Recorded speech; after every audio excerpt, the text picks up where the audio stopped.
Network Live on 107.5 WBLS. Let us now welcome our president and founder, the Reverend Dr. Al Sharpton.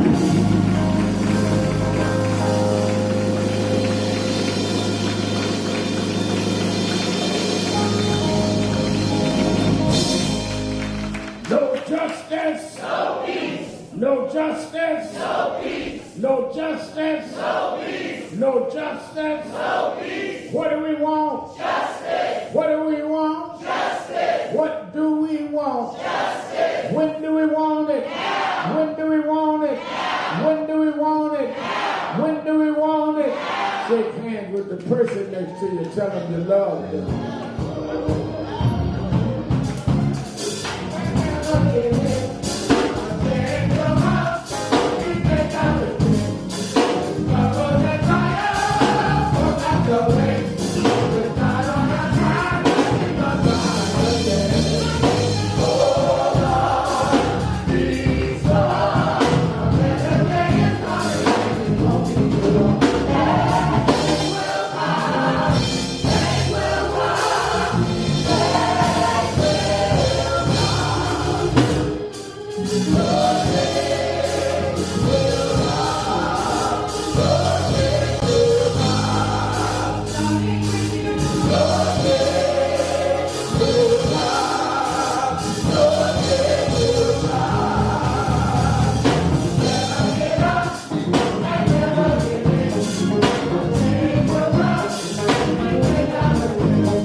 Many years ago, as we began trying to seek empowerment for blacks in elected office in New York, many of us hit the streets trying to get people to vote, get people registered. It almost seems like prehistoric times now that we've had blacks in high places, but there was a time right here in New York where there were no blacks in elected office to speak of. And the one or two that were there had no power. I was a boy preacher and for whatever reason felt compelled to join the political and empowerment movement.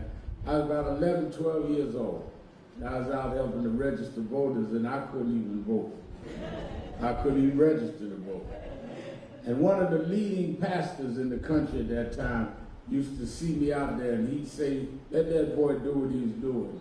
He's all right. He was a big pastor, big preacher, big church on the radio every Sunday morning. Remember the Sunday morning WWRL back in the day. And unlike some that would mock me, say, what that boy doing out here with voter registration thing? He can't register. He would encourage me. Well, he lived to see the day that little boy got a firehouse in Harlem and still fights and still registering voters and still doing what he's doing. It is my thrill this morning that pastor's with us, Bishop Herbert Dawson in the house.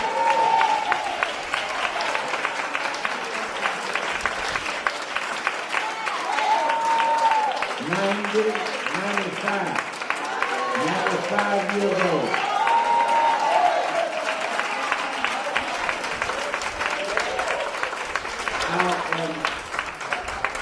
I'm so proud that he can see that he believed in me, and that I ended up doing something in what he and others mentored me to be. If you hold out, if you don't let the critics stop you, if you don't let the naysayers discourage you, you'll change your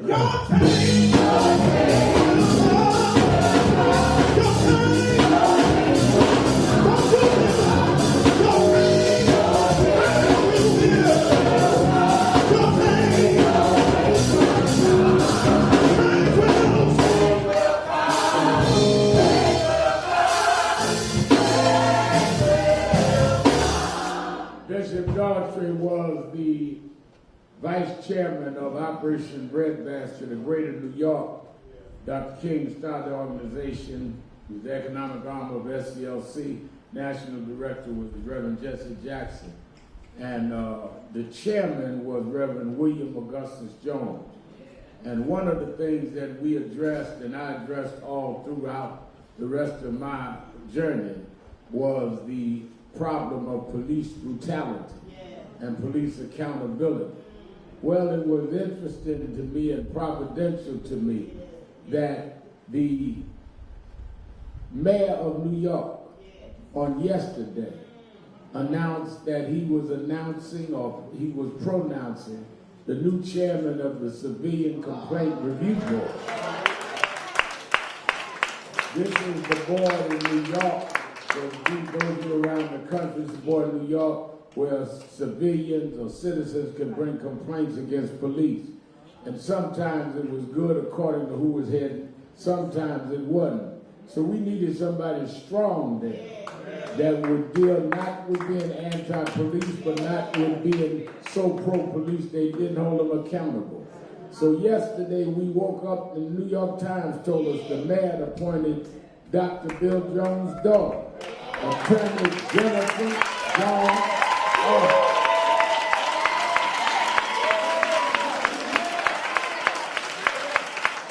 Attorney Jennifer Jones Austin as the new chairman of the CCRB. And she fought the good fight. She worked through many administrations, battled with her own illness. I remember we had a blood drive for her to help find the right type of blood when she was suffering with leukemia, but God brought her back. Now she's the chair of CCRB and remains the vice chairman of the National Board of National Action Network. If you don't get up, if you don't run out, you'll change yourself.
We're happy to be with you another Saturday morning for our Saturday Action Rally for you that are here live at the House of Justice, 6 Hancock Place, really 124th and Morningside Drive in the village of Harlem.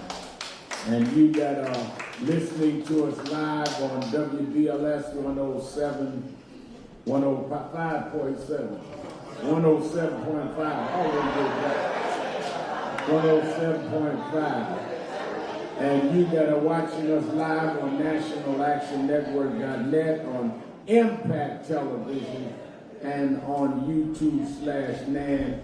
We're happy to be with you another Saturday morning to give our report on where the action is. Give a hand to our presider, Sister Nancy Darlene Crawford.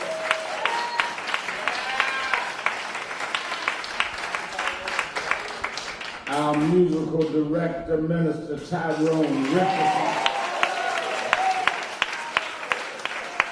And our band, give a hand to Chris Garland, Raymond and Guy Jenkins, and Malcolm Sears.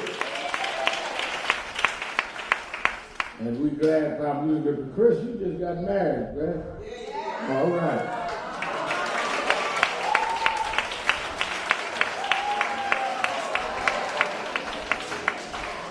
We congratulate Chris on his marriage.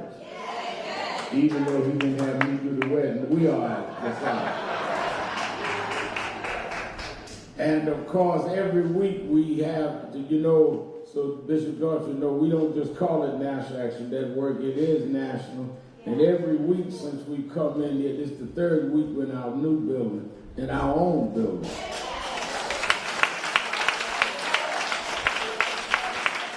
And every week we have one of our chapters around the country gather and watch live and be part of the broadcast. And I want us to welcome this week, we have the Chattanooga, Tennessee chapter.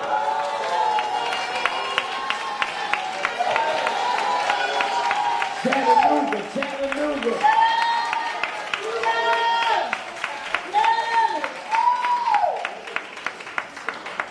And we have the Chattanooga chapter live with us. We welcome y'all. Got up early in the morning to be part of the Saturday Action Rally. Give them a hand.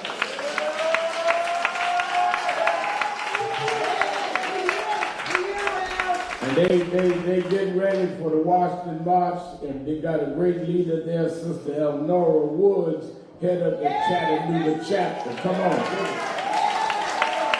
All right. If you got a mic, you want to say something, Elnora?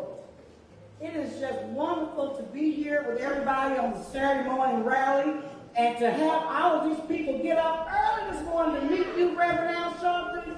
We are ready to come to Washington, D.C. with you. We got 2 buses, and we are very excited. And we are right now in the Journey Holiday African-American Museum here at the Chattanooga Civic Center. And yes, this whole Civic Center is owned by Black people, and we are so excited. This holiday, all right. Give them a big hand. Chattanooga National Action Network.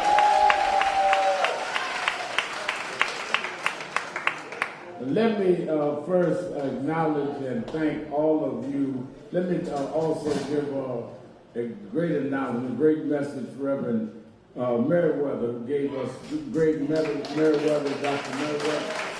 We thank you for that message this morning. We needed that, and we're honored to have him with us. We want to acknowledge all of you that kept me in prayer this week. I had surgery. My meniscus had tore from working out, and so they had to have surgery. One of our great doctors, Dr. Ken Aline, handled it personally, so he told me I had to rest. Our pre-work was done. Dr. Jesse Fields, my doctor, got me ready.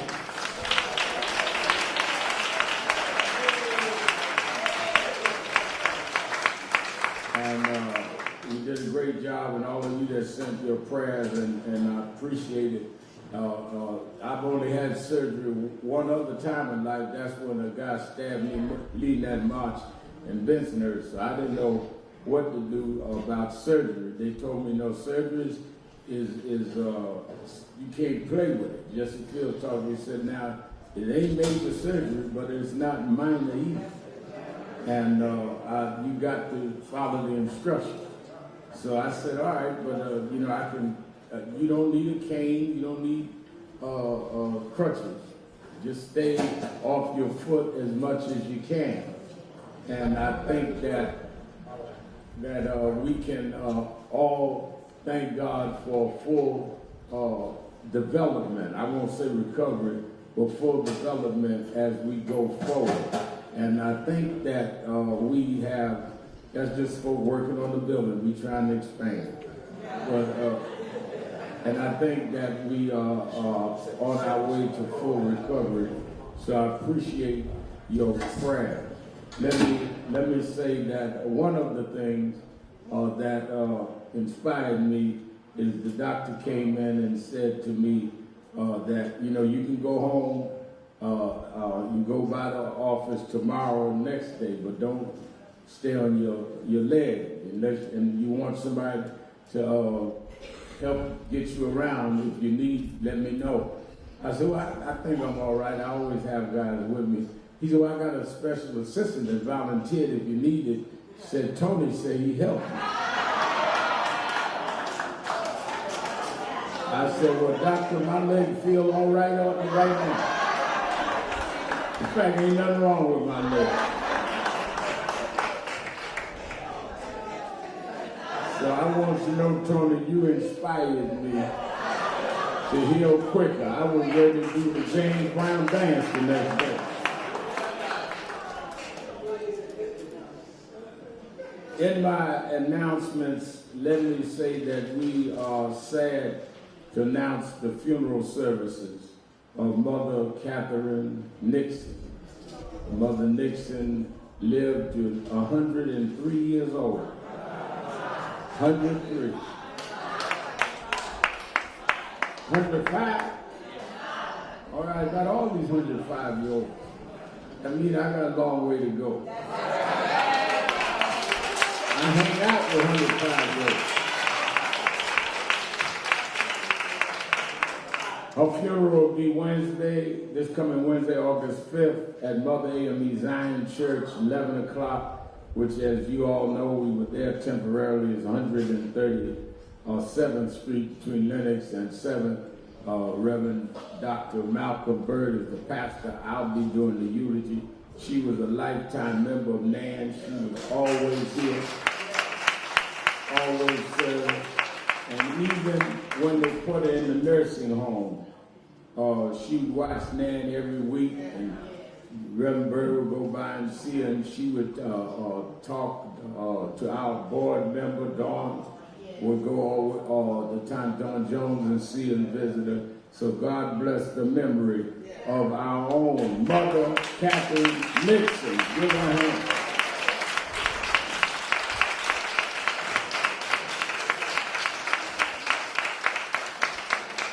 Let me say by way of announcements, don't forget to watch Politics Nation with Al Sharpton live today, Saturday, and tomorrow, Sunday, on MS Now at 5 p.m. Eastern Time. 5 p.m. Eastern Time on MS Now.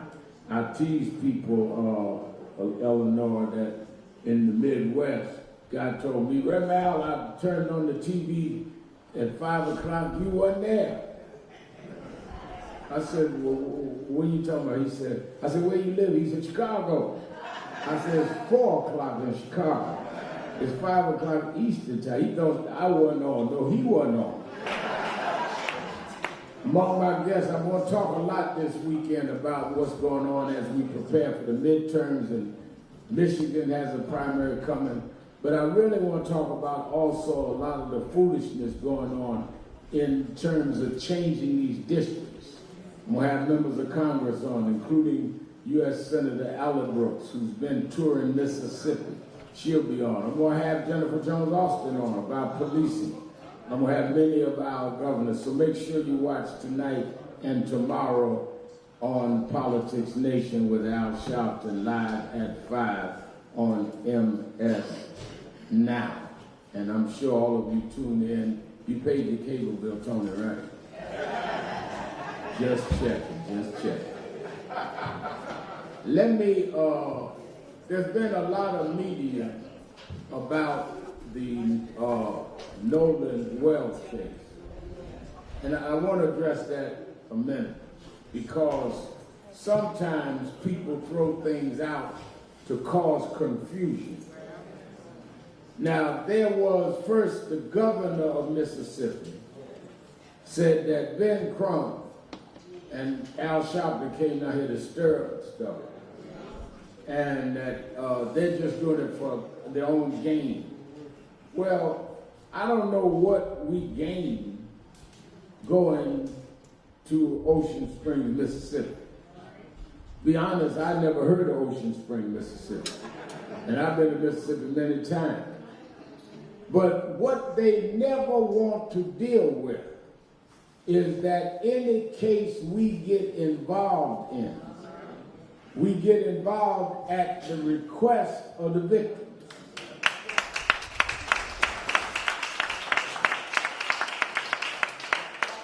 When Ben Crump called me and said that he was representing this family, and I had not really heard that much about the case.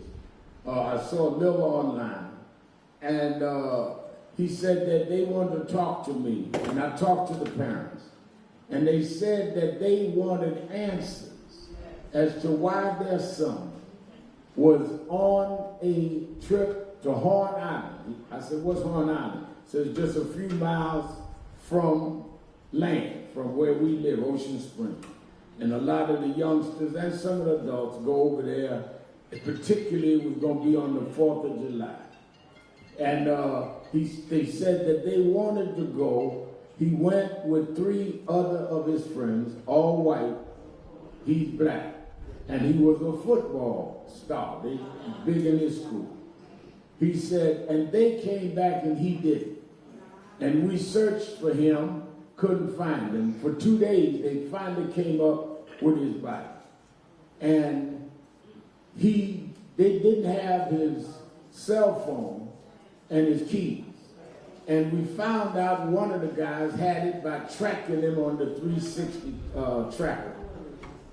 And first he said he didn't have it, then he had it, which was strange to us. We just want to know what happened to our son.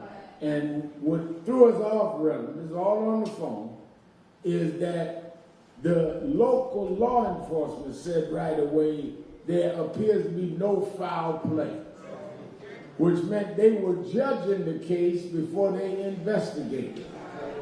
How do you take a body out of the water? 1 of 4 people, the other 3 leaves them there. They say whatever they said and without even checking, you said there was no foul play. That is why you have groups like National Action Network.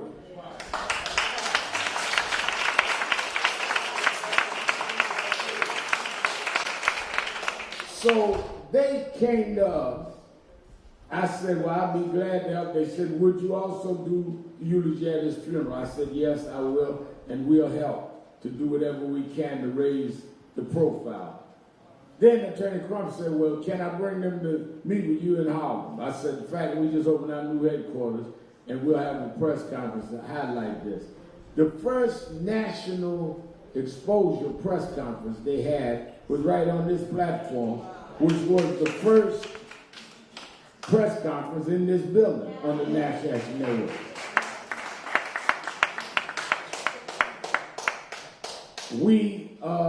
I put them on the phone upstairs in my office here with Tyler Perry. Tyler Perry was concerned about. Spike Lee was here that day. And it went on. Then the governor taxed us. Now, this week, one of the fathers of the 3 boys said he wanted to sue Crump and me and others for his son and said that he's going to put up a reward. Now, I had announced at the funeral the National Action Network was putting up $50,000 reward to anyone that would give evidence that would lead to an arrest and conviction. As I finished the eulogy of Reverend Merriweather, Tyler Perry had texted my phone and said, I'll match you, I'll put up 50. Terrell Owens, the pro football player, was in the audience at the funeral and said, I'll put up 25. So now if the father, one of the 3, want to put up 50, he should add it with us and we'll have 175,000. Because we are not trying to say either way what happened. We're trying to find out what happened. If you can't join with us, then you trying to have your 50,000 based on conditions. Ours is unconditional. Then another one talking about they're going to sue us. Sue us? Well, let me tell you something about lawsuits. If you sue us, which would be something that I would welcome, because then we get our attorney, and you as plaintiffs would have to come in and be deposed. And I'd like to depose all of those involved so they would have to tell us what they did, what they didn't do, under oath. Under oath. So bring it, you can drop it off right here, the paper's right here, man, so we can get the deposing, since none of these young boys are saying nothing. You file a lawsuit, they're going to have to say something. And they're going to have to not only talk, I want to see their cell phone logs. I want to see all their social media. Let's open it up. Let's let it go.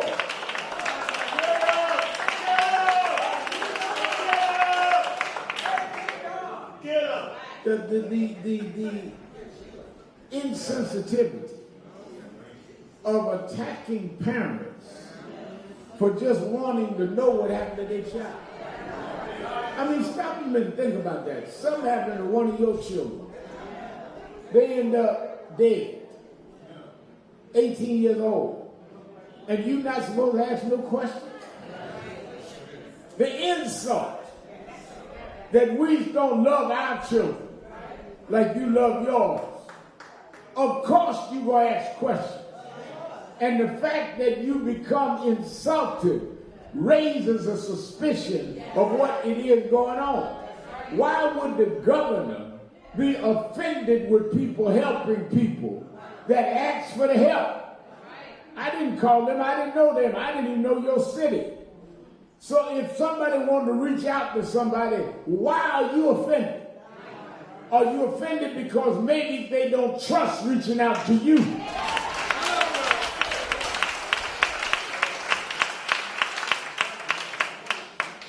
So we're on that case. We're going to stay on that case. We're also looking into the case in Wisconsin. Young man, history of mental problems, had a knife. Police say he moved toward one of them, and they stood back, and it was videotaped, and shot him 3 times, killed him, and with the police surrounding him. Now, what bothers me about that, and this is in Madison, Wisconsin, is you don't have training with 3 cops can't apprehend someone with a knife. So let me get this right. So the sentence in the criminal justice system in Madison, Wisconsin, is that if you have a weapon and police involved, that you have a trial, verdict, jury, and execution on the site. That's what you're saying. So as soon as I can fly in 5 more days, we're going into Madison, Wisconsin, and stand with that family and funeralize that young man. It should not be a capital punishment crime to have a mental problem. And we're not going to allow that to happen.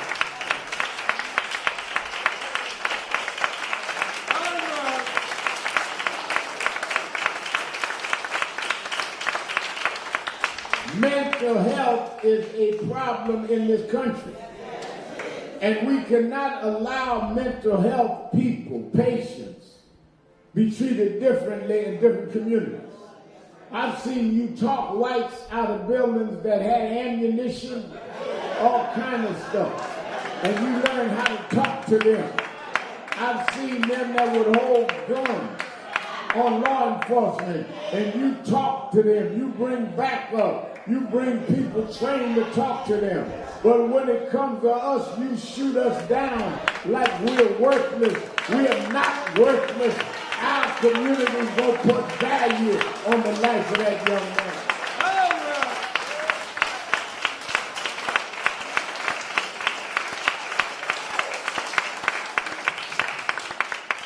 Any one of us could face that. Everybody in here got a relative that's been through a problem. And most of us been through problems ourselves. But we should not be judged or killed by our weaknesses. We should be helped to push us toward our strength. And I think that that is something that we must deal with. As we get ready for this march, people are asking me, and we get a lot of people around the country that are watching right now, if you have not signed up, go to www.nationalactionnetwork.net, www.nationalactionnetwork.net, or call the toll-free number 1-877-626-4651, 1-877-626-4651, and we will guide you. You want to know if a bus is leaving near you, you hear 2 buses leaving Chattanooga, Tennessee, that buses leaving from all over the country. Or you may want to organize a bus. If you call that number, you should be there. We gonna be, one of the things I saw on the online, the news this morning, is that they are now admitting that this person that they had indicted for messing with the reflection pool. They didn't do it. The people they had contracted messed up the job. But we going right to Lincoln Memorial. Because that reflection pool is what Dr. King was looking at when he did I Have a Dream. We going on the anniversary of that to say we are here to say voting rights must be restored, redistricting must be stopped, we must have DEI. The dream is not dead. We are the children of the dreamer, and we gonna keep the dream alive.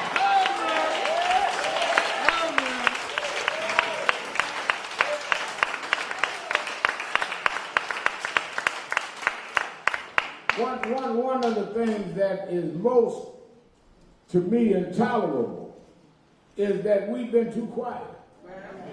Everybody been marching but us. All Kings March, and I marched with them. This one, that one. Where is the black community? Making a national statement. We had a good rally in Mississippi. They had a good rally in Montgomery. But we need to go right to the Capitol, where Trump lives. Right there where the Senate convenes and their staff. And the Supreme Court and its staff. And that's what we're going to do Friday, August 28th. I want y'all to call in and be a part of that.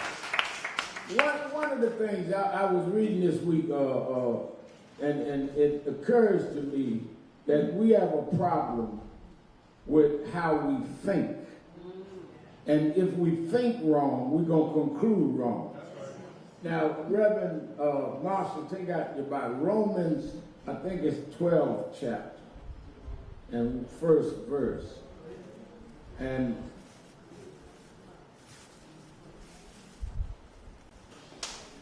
I want you to turn to, because I was reading this week. Read Romans 1.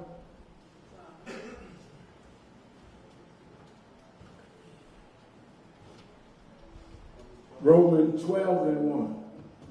I beseech you, brother, therefore. Now, this is Paul wrote a letter to the Romans. Now, the Romans at that time, Paul hadn't been to Rome yet. He's writing them a letter. It was in the city, it was Christians and Jews. And there were those that had followed Christ that was in Rome.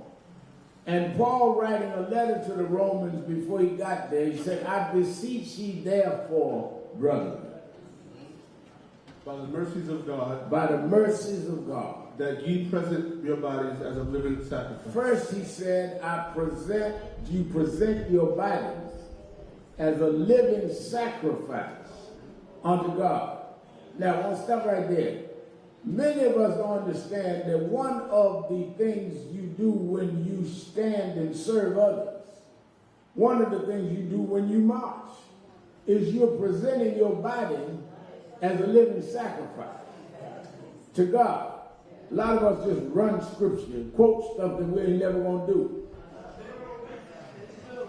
At what point do you really show that you're gonna put your body somewhere for God's purpose, since God gave you your body? You did not decide your body. It always amazes me when people get into these kind of self-congratulatory, egotistical, some narcissistic stances. Like you decided who you was going to be born as. You decide how tall you was going to be. You might lie about how tall you are, but we know you ain't 6'4". We know, Tony, you ain't 6 foot. Or you may tell yourself, you know, there one time black folks would measure their worth by how closer to white they were. I'm light-skinned. I got good hair. And this was all bowing to white supremacy. The reason we had different hues of color in the black community was based on rape out of slavery. That wasn't nothing to brag about. That was about the disgrace of the slaveocracy this country had. Do you realize that our women, our great-grandmamas, great-great-grandmamas could be raped at will and it wasn't even a crime? They don't want to talk about that history. That's why Trump and them trying to erase everything from the Smithsonian on. They don't want to talk about the history. That for generations, women had no right to defend themselves against their slave masters. And that's what produced different colored babies. Read. Second verse. And be not conformed to this world. Turn the mic up. And be not conformed to this world. But wait a minute. He said, now, after you present your body as a living sacrifice, here comes the challenge. Be not conformed to this world. Now, hold it right there. The problem we have in our community around the country today is that we are conforming rather than confronting what's going on in this community and what's going on in this nation. Right now, Trump has you in a war that nobody know why we got there. Nobody know how we getting out. Every day he's selling a different wolf ticket and making a different announcement. One day he's saying we're going in and take it all. They went in and the Iranians would not back up. Then they come back, we at the peace table, we about to end it all. And no peace accord. Right now we don't know where we are, but everybody's conforming to watching Trump perform, rather than stand up to Trump and say enough is enough is enough.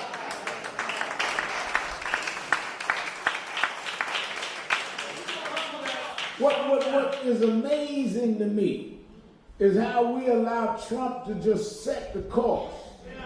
And they call it flooding the zone. So one day, war. Next day, he's going to end DEI, diversity, equity, and inclusion. Next day, they just redo the whole electoral map and undermine the Voting Rights Act. So now you have black districts collapse. And you may lose up to 30 black members of Congress and members of the Senate. And we're conforming. We're having academic meetings at each other, taking shots at each other. I read online, Dr. Phil, people critiquing what we do rather than doing so. All these ivory tower black intellectuals critiquing what we do. Why don't you come down out your ivory tower and do something with it.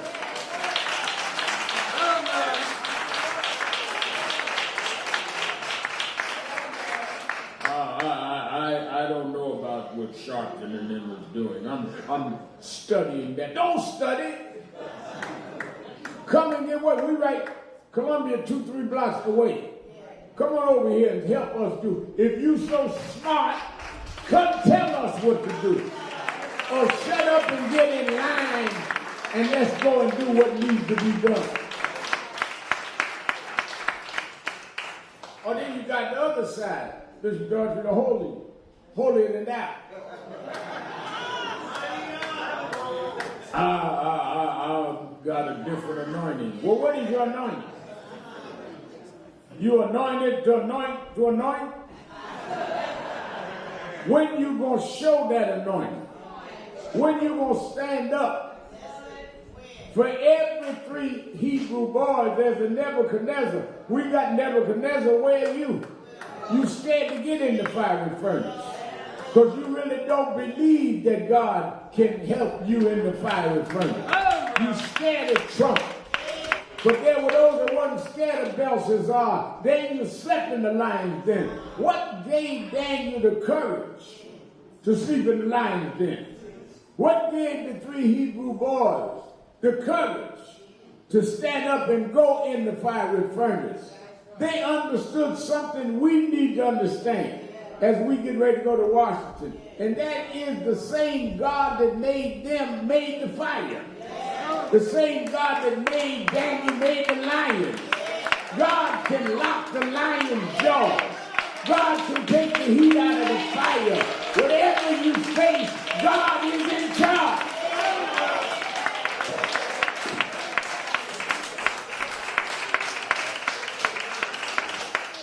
Trump ain't in charge of nothing.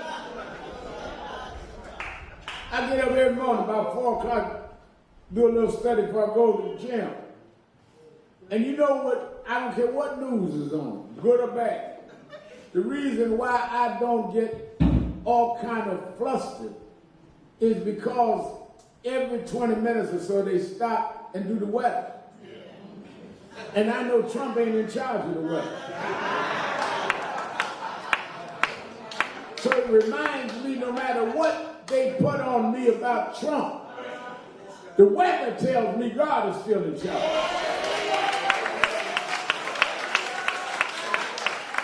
The news says Trump decided today to cut the budget. But the weatherman said, but God decided it's going to be sunshine. Trump decided he's going to attack this and that. But the weatherman says it's going to rain in Chicago. As long as Trump ain't in charge and God is in charge, I don't have to fear him because I know he's not in charge. If I stand up and not conform to this world, God will make a way out of no way.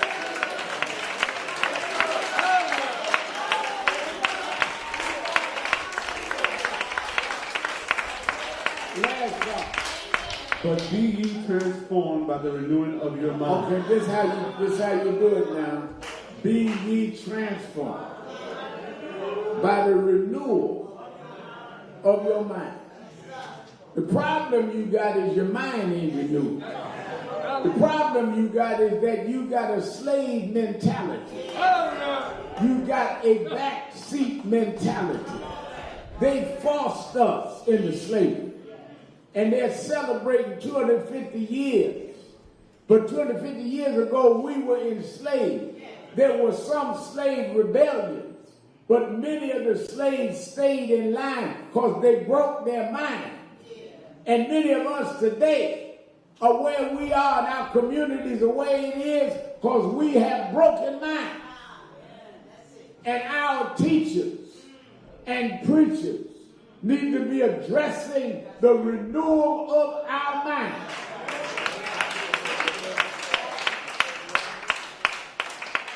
Reverend Al, how you do what you do? Because I changed my mind. They told me when my father left, Mama raised me and my sister on welfare. Daddy went off, had another children. They told me now, the sociology says, children growing up in a single-parent home with a father that's got other families ain't gonna go but so far in life. But I changed my mind. I didn't follow and put in my mind what the sociologist said. I put in my mind what Bishop Washington taught me. I put in my mind what Jesse told me I was somebody. I changed my mind. And if you change your mind, if you renew your mind, not what they told you are, stand up and be who God put your mind to be.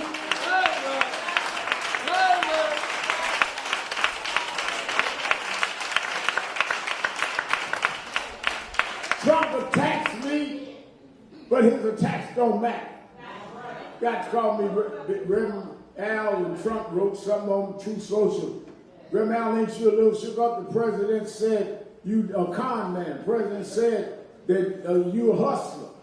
Said that you used to know him, but you just turned you against all whites. I said, no, I'm not concerned about what he writes.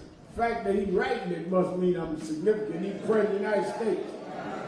He got enough time to be sitting up in the middle of the night writing about me. I'm asleep.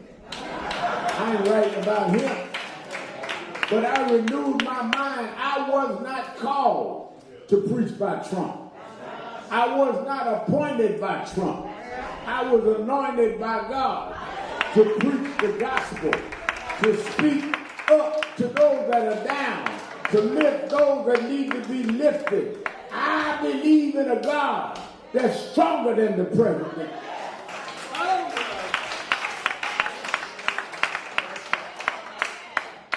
Well, Reverend Al, they call you a crook. All right, let's go to court. 2 charges on me. We beat every charge. I changed my mind. But Reverend Al, they say y'all ain't gonna mount to nothing. Well, we just bought a building up in Holland. Got our own headquarters. I changed my mind. They say ain't nobody with you. Well, every march we call, every convention we have, thousands come. I changed my mind. He lifted me. He picked me up. He turned me around. He turned my midnight into day. I changed my mind.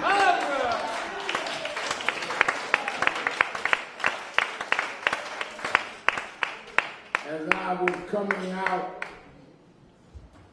from getting surgery the other day, lady stopped me in the street and said, Reverend Al? I said, yes, ma'am. She didn't know I just had surgery. She said, you doing all right? I said, well, I just had a little medical thing, but I'm all right. She said, really? I said, yeah. I explained I had the little tear and they had to go in my knee. She said, well, don't worry, you'll be all right. And I looked at her, I said, well, thank you. She said, no, because I've been watching you down through the years. You're fighting a good battle. And you stand for what's right. But just remember that the battle is yours, if you keep your mind right. And I thought about that song. I want y'all to sing that for me this morning. The battle isn't mine. The battle isn't yours. It's the Lord's. It's the Lord's battle. It's not my battle.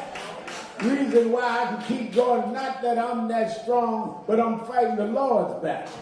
The reason why they can't stop me with all the lies and all of the slander is it's the Lord's battle.